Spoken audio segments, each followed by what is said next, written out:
ብዙ ደሞዝ ፈሰዋሉ። ግን አንድና ለመጨረሻ ጊዜ ስለ ኃጢአታችን በመስቀል ላይ በመፍሰስ ለአንድና ለመጨረሻ ጊዜ ከአባቱ ጋር ያስታረቀን የልጁ የኢየሱስ ክርስቶስ ደም ብቻ ነው። ስለዚህ ዛሬም ይህ ደም ትኩስ ነው። ዛሬ የልጁ የኢየሱስ ክርስቶስ ደም ከኃጢአት ከየትኛውም እርግማን ከዘር መንፈስ ከየትኛውም ቀንበር ነፃ ያወጣችኋል። ስለዚህ ወገኖቼ ወደ ኢየሱስ ነው።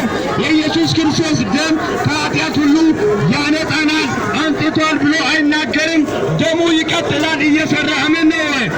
የኢየሱስ ክርስቶስ ደም ዛሬም ይሰራል። ዛሬም ከአባቱ ጋር ያስታርቃል። ዛሬም ከአባቱ ጋር እርቅን የምትፈልጉ ወደ ኢየሱስ። ሌላ አማራጭ የለም። ሌላ መንገድ የለም። ሌላ እረፍት የለም። ስሙኝ ወገኖቼ፣ ሌላ መንገድ የለም። መጨነቅ አያስፈልግም። ተራራ መውጣት አያስፈልግም። ሌላ ነገር መሸከም ወዲህ ወዲያ ማለት አያስፈልግም።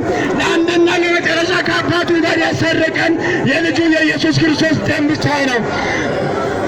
ኢየሱስ ክርስቶስ ለአንድና ለመጨረሻ ስለ ኃጢአታችን በመስቀል ላይ ተሰውቶልናልና ሌላ መስዋዕት አያስፈልግም። ሌላ ሕግ መጠበቅ አያስፈልግም። ሌላ ተራራ መውጣት አያስፈልግም። ወገኖቼ ስሙኝ፣ ወንድሞቼና እህቶቼ፣ ኢየሱስ ክርስቶስ ስለ ኃጢአታችሁ አንድ ጊዜ ተሰቅሏል፣ አንድ ጊዜ ተሰቃይቷል።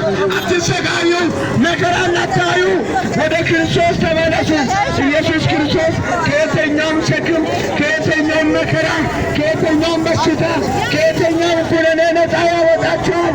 መጽሐፍ ሲናገር ማንም በክርስቶስ ቢሆን አዲስ ፍጥረት ነው ይላል። ዛሬ ወደ ክርስቶስ ነው